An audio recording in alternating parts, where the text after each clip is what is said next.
Shalom, Tuhan Yesus baik, Tuhan Yesus luar biasa, terpujilah Tuhan.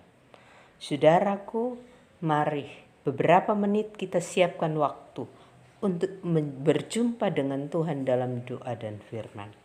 Mari berdoa.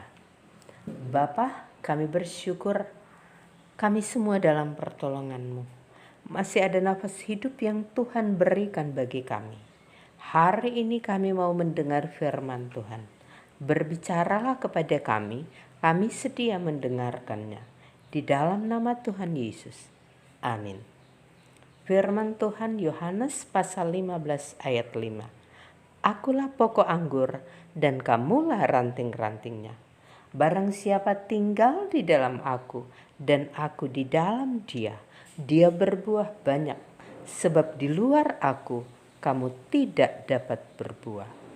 Saudaraku, mengapa ranting harus melekat pada pokok anggur? Pohon anggur sudah sangat dikenal oleh orang Israel. Petani anggur pertama adalah Nuh. Anggur banyak manfaatnya, salah satunya untuk kesehatan. Dalam pelayanan Tuhan Yesus, anggur dipakai dalam acara pesta kawin.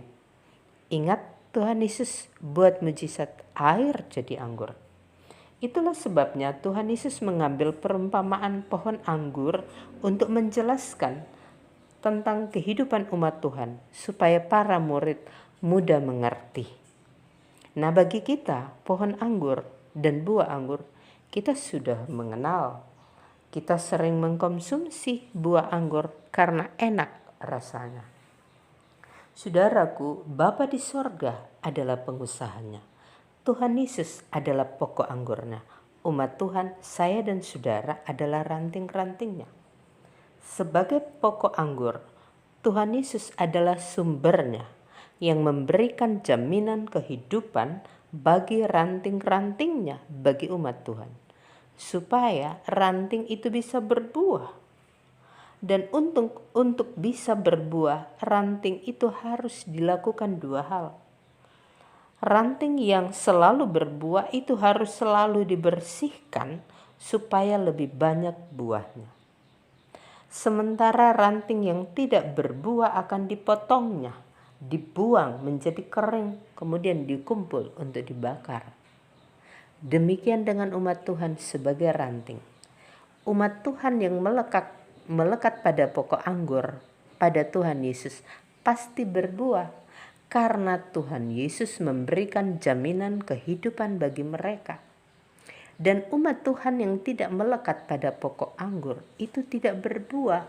Karena ranting tidak bisa berbuah tanpa pokok anggur. Ranting tidak berguna dan akan dipotong, dibuang. Karena pokok anggur tidak memberikan jaminan kehidupan. Saudara, jadi yang terpenting adalah ranting harus melekat pada pokok anggur. Umat Tuhan harus melekat utuh secara total pada Tuhan. Bergantung penuh pada Tuhan Yesus. Sehingga Tuhan Yesus sebagai pokok anggur memberikan jaminan kehidupan baginya. Pada ayat 7. Jikalau kamu tinggal di dalam aku, firman-Ku tinggal di dalam kamu, mintalah apa saja yang kamu kehendaki dan kamu akan menerimanya.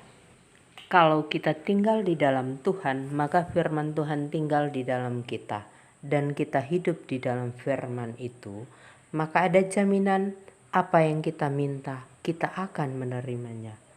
Saudara, seorang muda Yusuf hidup melekat pada Tuhan secara total. Ketika dijual, dia bergantung pada Tuhan. Menjadi budak di rumah Potifar, tetap mengandalkan Tuhan. Menjadi seorang narapidana di Mesir, dia tetap bergantung pada Tuhan. Di setiap tempat ia selalu hidup bergantung pada Tuhan dan selalu menjadi berkat. Ia selalu berbuah, menjadi orang terkemuka di Mesir, di tengah bangsa yang berbeda dengan dia. Kuncinya harus melekat pada pokok anggur. Saudaraku, firman Tuhan saat ini mengajak kita semua sebagai ranting harus tetap dan terus-menerus melekat dan bergantung kepada sang pokok anggur. Kita bisa berbuah banyak dalam hidup kita. Kita boleh menjadi berkat. Tuhan Yesus memberkati. Amin. Kiranya firman Tuhan ini bertumbuh baik dan berbuah dalam hidup kita. Saudaraku, mengakhiri perenungan, mari berdoa. Bapa di sorga, kami bersyukur firman Tuhan mengingatkan kami untuk tetap bergantung kepada Tuhan, melekat pada sang pokok anggur. Mohon kuasa Roh Kudus menolong kami melakukan firman. Bapa, kami berdoa, saudara-saudara kami yang sakit, Tuhan Yesus menolong supaya mereka mendapat kesembuhan di dalam nama Tuhan Yesus. Bagi anak yatim piatu, duda, janda, kiranya mereka diberkati Tuhan, sehat dan kuat. Berkat Tuhan selalu hadir dalam hidup mereka. Bagi pemerintah, Tuhan kiranya memampukan pemerintah kami dengan kuasa-Mu memimpin bangsa kami. Kami berdoa bagi kami semua yang mendengar firman Tuhan. Anugerahkanlah kami kekuatan, kesehatan selalu. Tetap semangat, tetap mengandalkan Tuhan. Atas segala usaha dan pekerjaan kami, mohon kiranya diberkati Tuhan, sehingga semua berjalan dengan lancar, baik, berhasil, dan menjadi berkat dalam hidup keluarga.